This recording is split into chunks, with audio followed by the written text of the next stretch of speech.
In the name of the Father, and of the Son, and of the Holy Spirit. Amen. Good evening.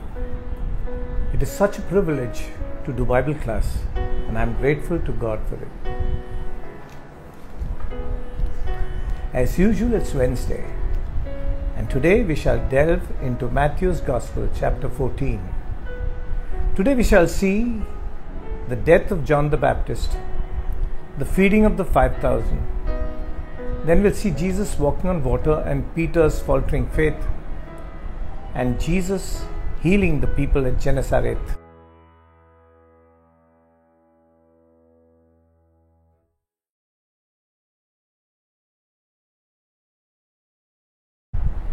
Well, you see, last time when we ended chapter 13, Jesus was at Nazareth, and the people, he said a prophet is not honored in his own hometown. Now Jesus has come back to Capernaum, around that area,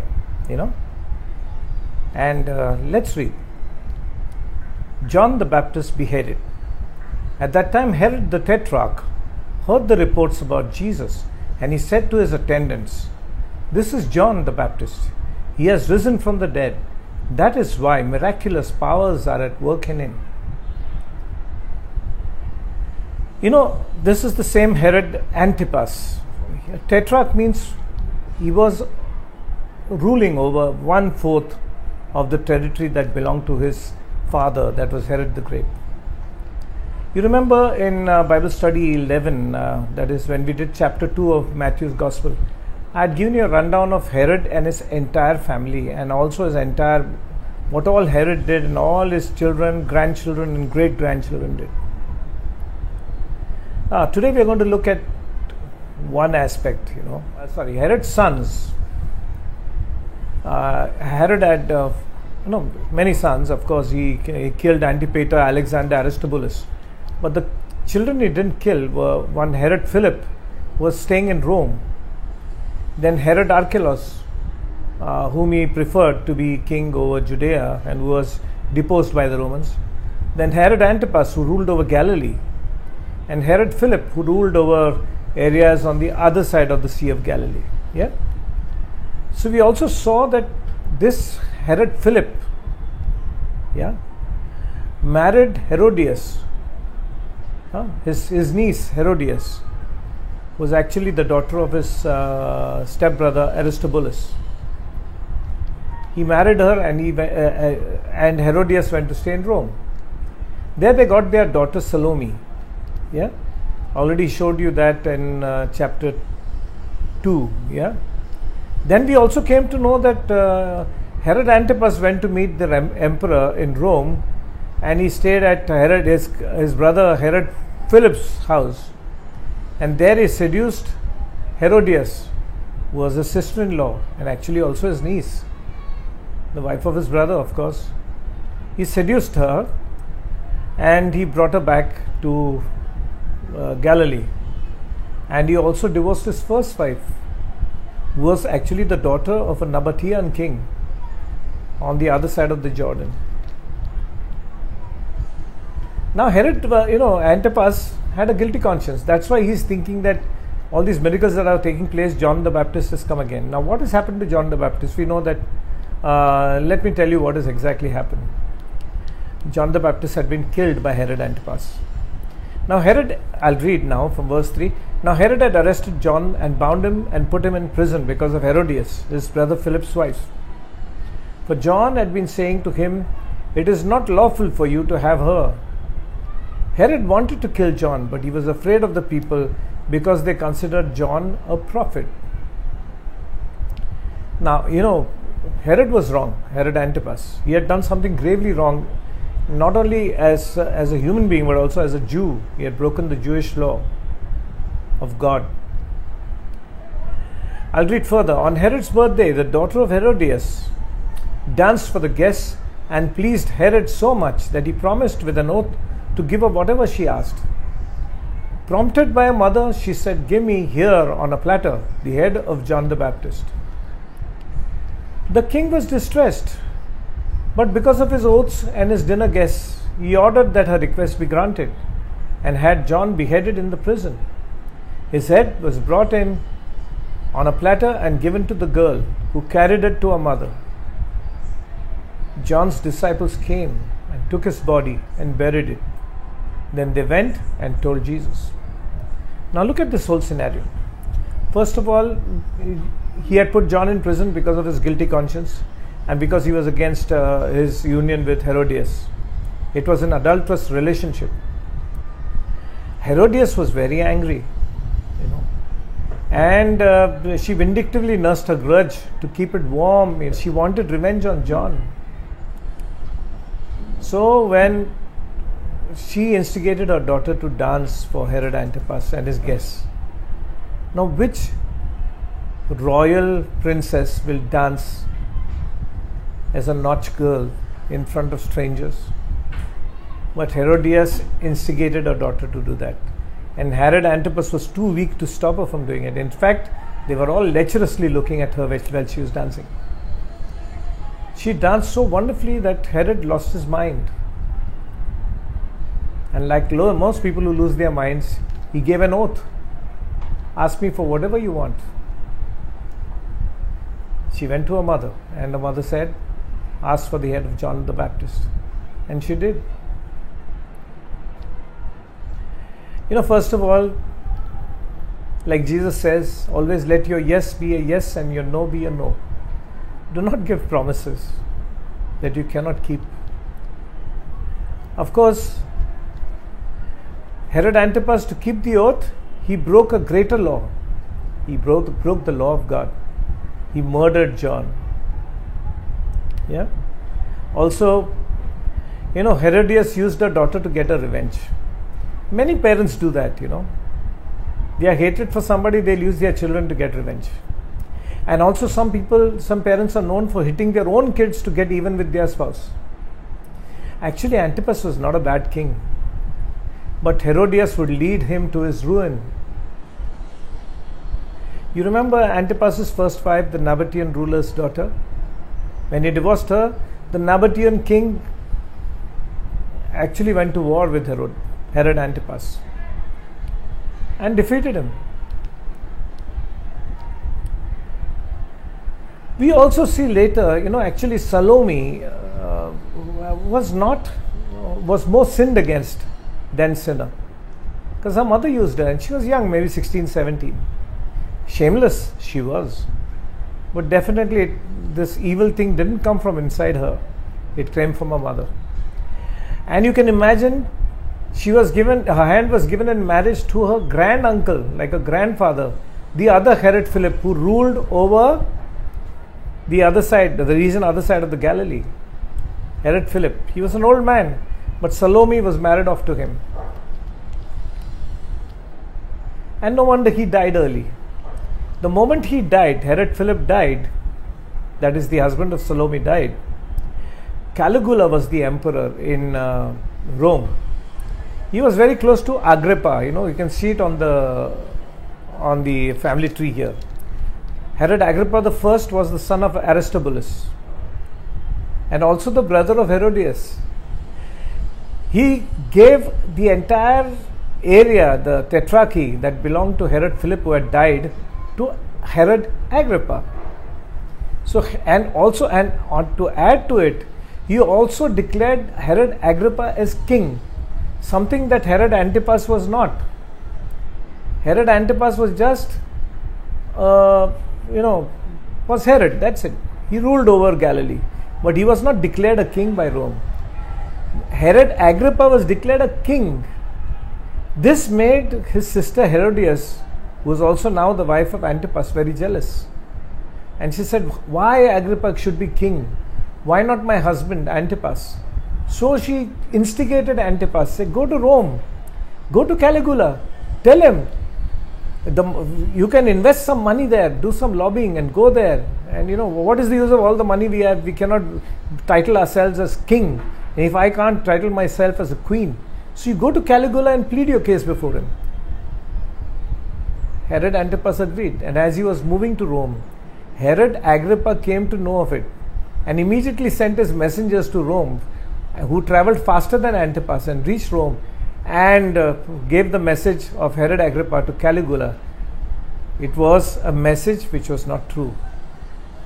Herod Agrippa said, my uncle Herod Antipas is plotting against Rome, is plotting against you, and he's sending some messengers to you.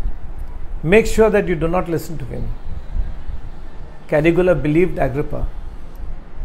He called Herod Antipas to Rome along with his wife, took away his kingdom or whatever his areas that he was ruling, the Tetrarchy, took it away from him, took all his money and banished him to Gaul. Banished him over there. And as a mark of respect to Herodias, because she was the sister of his friend Herod Agrippa, he told her, you can keep all your money and you can stay wherever you want to stay. She said, incredibly, that same woman, she said, I honor what you're saying, my lord Caligula, but I am not going to leave my husband now. I have stayed with him when he was in his pomp and glory.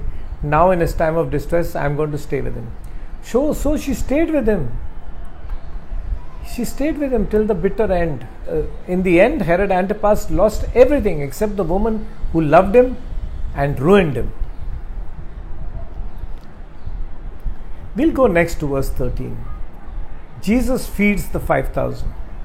When Jesus heard what had happened, he withdrew by boat privately to a solitary place. Hearing of this, the crowds followed him on foot from the towns. When Jesus landed and saw a large crowd, he had compassion on them and healed their sick. See, what would happen is, when Jesus heard about John, of course they were related, they were relatives, they were cousins. Many commentators say most probably they looked alike. That's why Herod Antipas thought that Jesus is John come alive. So he wanted to be alone. So he withdrew by boat privately to a solitary place. He wanted to be alone. The crowds would not let him be alone. They followed him on foot from the towns, from everywhere in Galilee. When Jesus landed from the boat onto the shore, he saw a large crowd. He could have easily thought, these guys are troubling me. I have no time for myself. I have no time for privacy or for prayer. He could have got angry. But no, he didn't. He had compassion on them and healed their sick. The same thing is for us. We should have time for our fellow human beings. Verse 15. As evening approached, the disciples came to him and said, this is a remote place and it's already getting late. Send the crowds away so they can go to the villages and buy themselves some food. I just want to tell you, in today's world, except for Mumbai, many other cities, they close down pretty early. If you don't have your dinner on time, if you wait till 12 o'clock, you might not get food anywhere.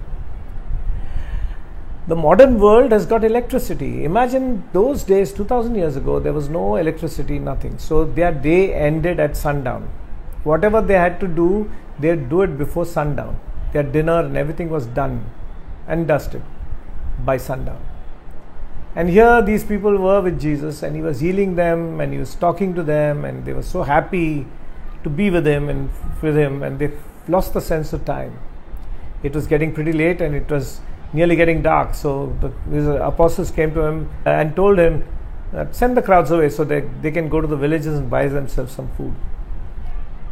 Today because we've got electricity, people sleep late.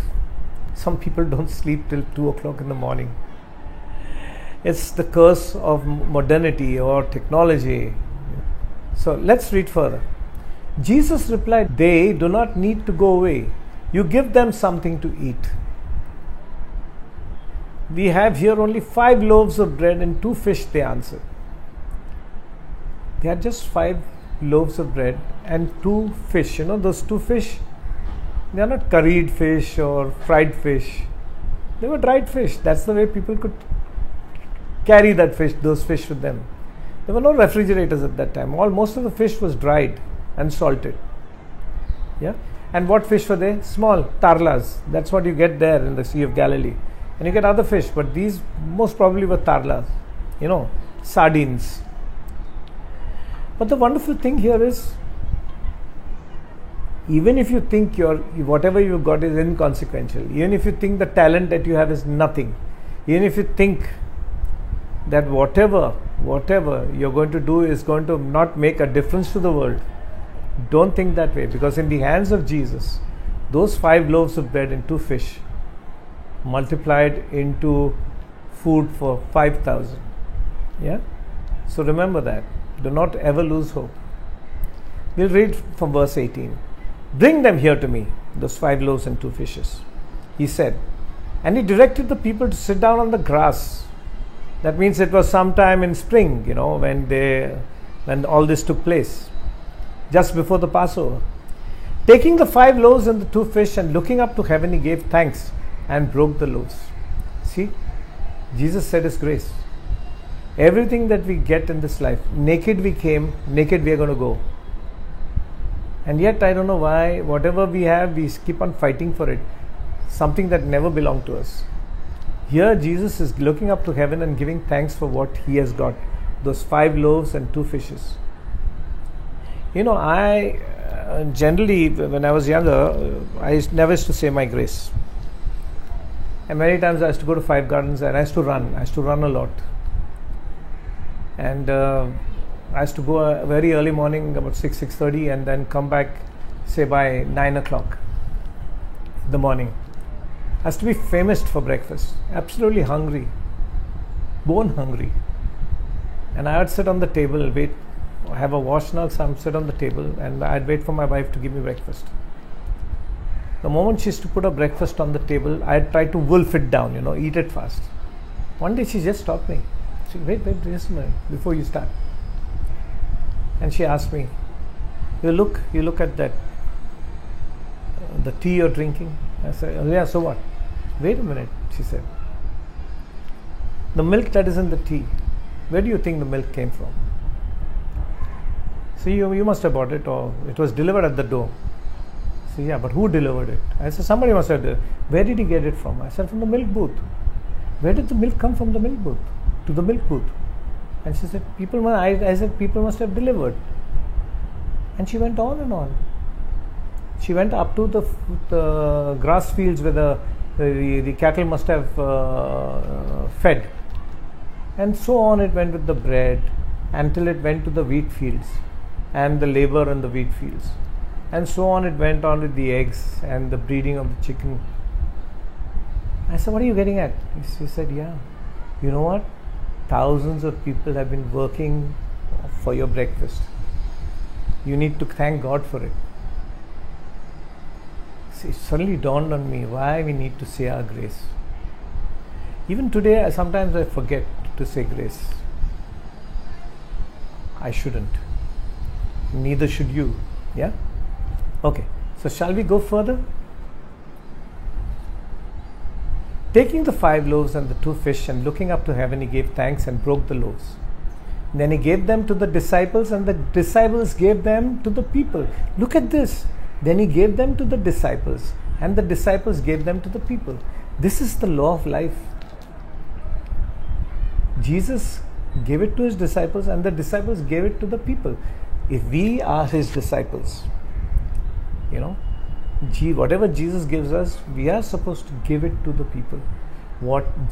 We say God's hands, we are God's hands. Whatever he accomplishes and does, whenever he answers people's prayers, it is through his disciples that God does it. So you got to remember this. It is through us that God's ministry is spread. Yeah?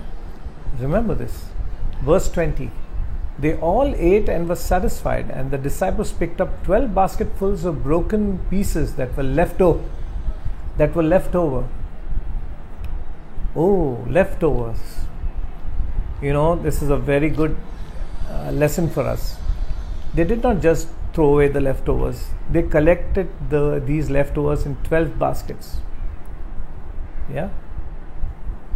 Jesus never wants us to waste, doesn't want us to waste. This planet, we've been wasting everything. We're cutting down trees far in excess.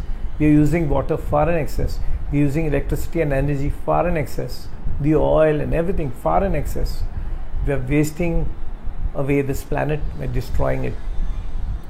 We shouldn't be doing that. And I'll tell you, I also take financial independence lectures, and I talk a lot about money management and all that. It's not money that is bad, it's the love of money that is bad. But one thing I teach people is to manage money. Money is a state of mind. At my place, in my house, we make sure that we put off all the lights and the fans when we are not in the room. We go to another room, we might put it on, but we go and put off the lights and the fan in the other room when nobody is there. I used to go to my friend's home, and they were very particular about the same rule that we were following.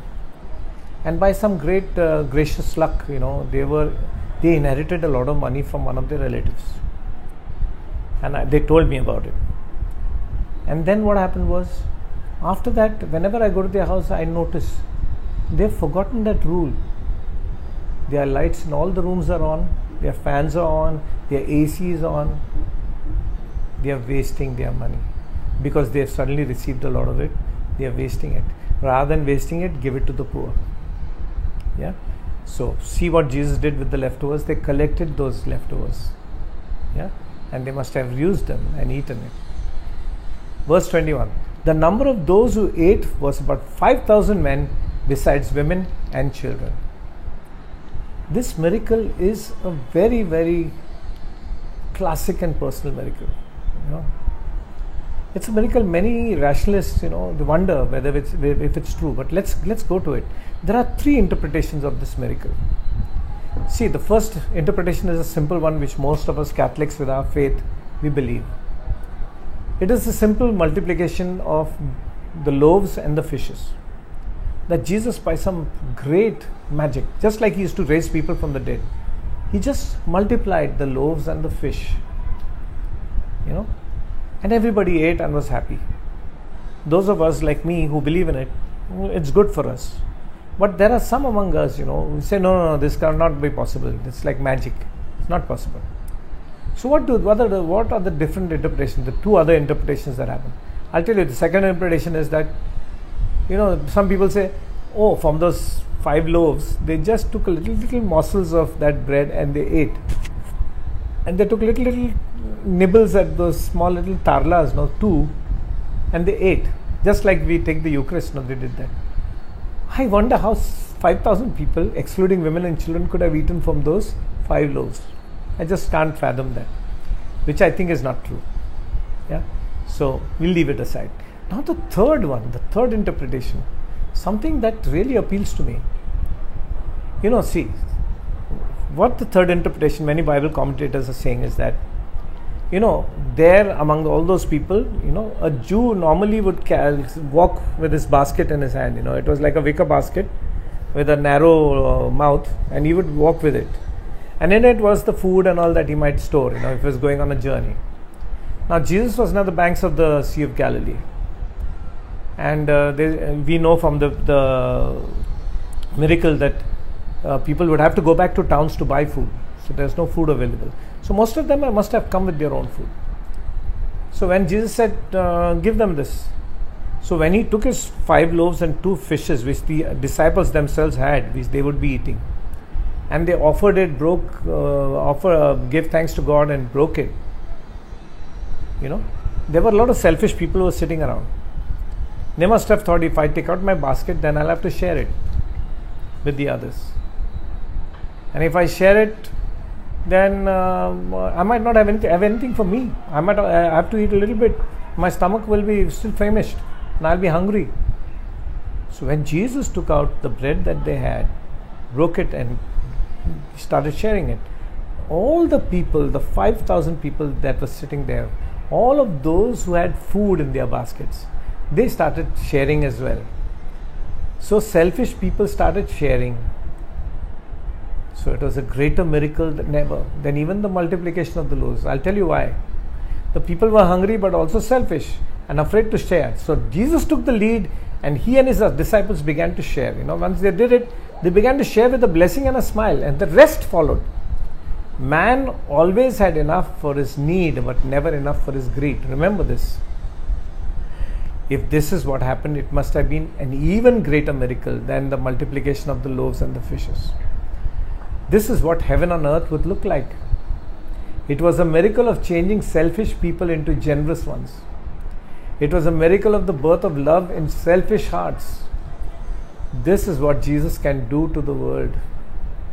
He can bring heaven on earth. Irrespective of how this miracle happened, one thing is sure.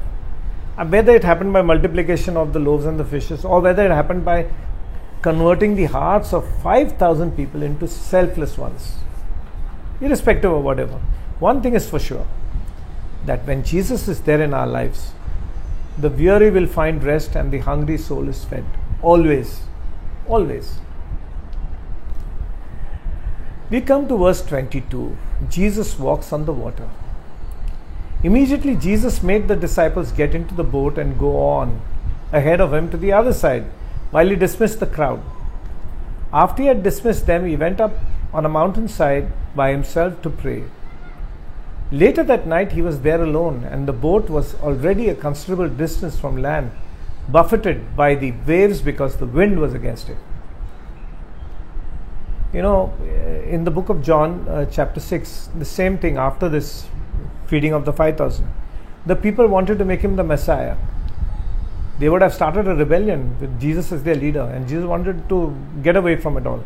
So he forced his disciples to get into the boat and go ahead of him on the other side, while he would walk on the periphery of the lake. He wanted to go and pray on the mountainside. This is the magic, this is the lesson for us, for all of us to learn. We are all very busy. If we don't take time for contemplation and meditative prayer, and we don't pray, we are going to get spiritually weak, and whatever we do will never be blessed by God. Therefore, Jesus, every night he prayed. Every morning he prayed. Before he met the people, before he did his miracles, he prayed so that he would get replenished. His powers would be replenished. He would be more aware, and he was the Son of God. We have to learn this lesson from him. So later that night he was there alone, and the boat was already a considerable distance from land, buffeted by the waves because the wind was against it. Let me tell you something. Normally a boat, which is even on sails or even rides the currents, doesn't move as fast as, say, a bus or a taxi. Sometimes if the winds are against it, it will be akin to a man walking backwards. That's how terrible it is. You can't move. That was what was happening to this boat.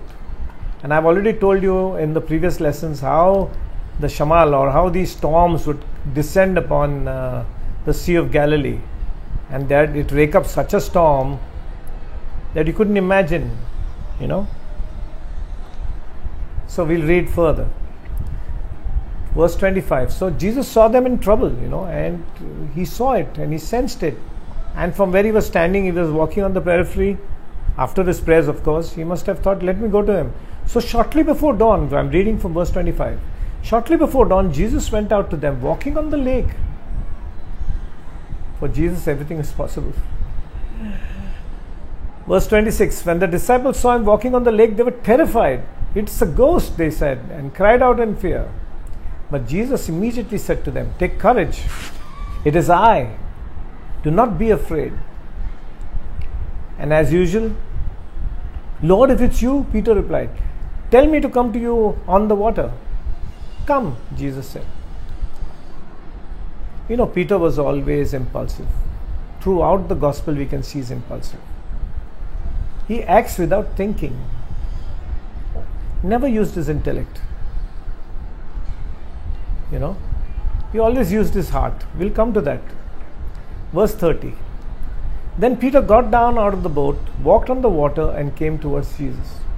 When he saw the wind, he was afraid and began to sink, cried out, Lord, save me. Immediately Jesus reached out his hand and caught him. You of little faith, he said, why did you doubt? When they climbed into the boat, the wind died down. Then those who were in the boat worshipped him, saying, truly, you are the Son of God. Let's see what happened to Peter. Peter said, can I come, Lord? Jesus said, come, you can walk on water. So he started walking on water. For the first steps were good. He was tentative. Let me tell you something.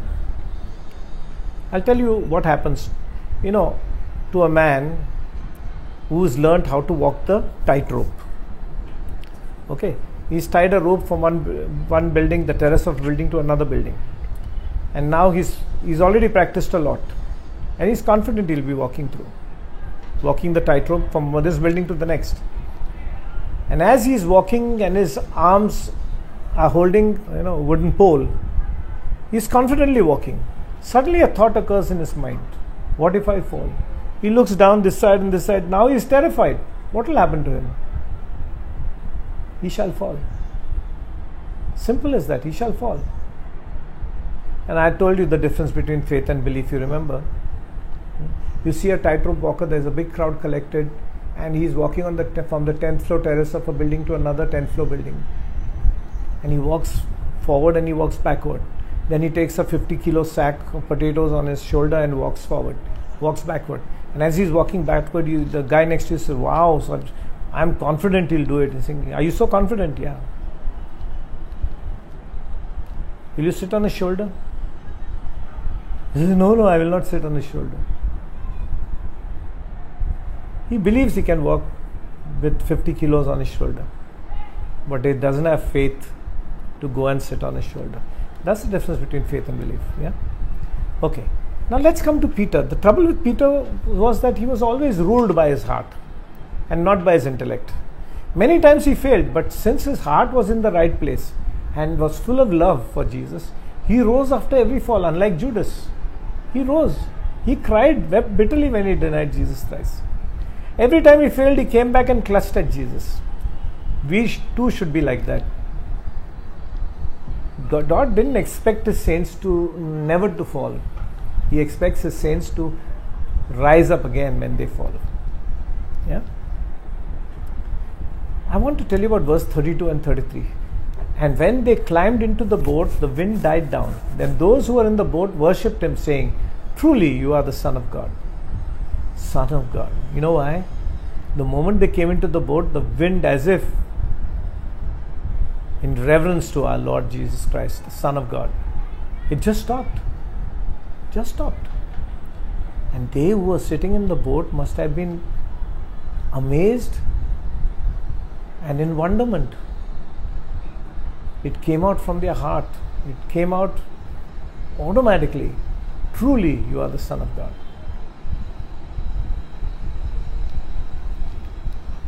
We come to the last part of this chapter. When they had crossed over, they landed at Gennesaret. And when the men of that place recognized Jesus, they sent word to all the surrounding country. People brought all their sick to him and begged him to let the sick just touch the edge of his cloak, and all who touched it were healed. Such is the power of Jesus. Not only Jesus, such was the power of their faith, the faith of the people at Gennesaret. Now, where is Gennesaret? You can see it on the map here. Yeah, very close to Capernaum. It was tremendous that Jesus taught men what God was like by showing men what exactly God was like. He taught them by showing them. Once they got healed, sadly, people were not prepared to go any further with Jesus because they got what they wanted. Now, bas ho gaya, hum log ko mil gaya jo milne ka hai. It's always the same. We remember God only when we need him, and when he fulfills our need, we'll forget him till the next time we need him again. It's sad and it can be pathetic. Well, that ends Matthew chapter 14, but it's not over. I was asked, many people have asked me questions about the Trinity. One was, can you please explain the Trinity and why God, Jesus and the Holy Spirit are all one and not three separate gods? And then again, I got an WhatsApp inquiry from Ian Lobo from Badala, who sent me a message. His 6-year-old daughter, Laura, asked this question from Genesis chapter 11, verse 7, when the people were building the Tower of Babel. That verse is like this, God is talking. Come, let us go down and there confuse their language, that they may not understand one another's speech. Now what Laura is asking is, why does God say us? Whom is he talking to? Who was God talking to when he meant us? Of course, God is all alone there in that passage. You can read it. Very interesting question. But first, let's answer that question on the Trinity. See, only physical things have the concept of time. When physical objects, they live through time. Yeah, anything that is eternal has no concept of time. This is physics. Heaven is not a physical geographical place. The only way we can conceptualize heaven is by seeing it as a physical place. Otherwise, we cannot imagine heaven. Same with God. God is God. He is not physical. God is not a human being. Surely we are made in His image and likeness, but we are not God. God is not human. We can only see physical things. That is why we will never be able to see God. No one has ever seen God. Yes, no one. Not even Moses, nor those 70 elders who went with Moses on the mountain. They only saw what God wanted them to see. His apparition. Let me explain.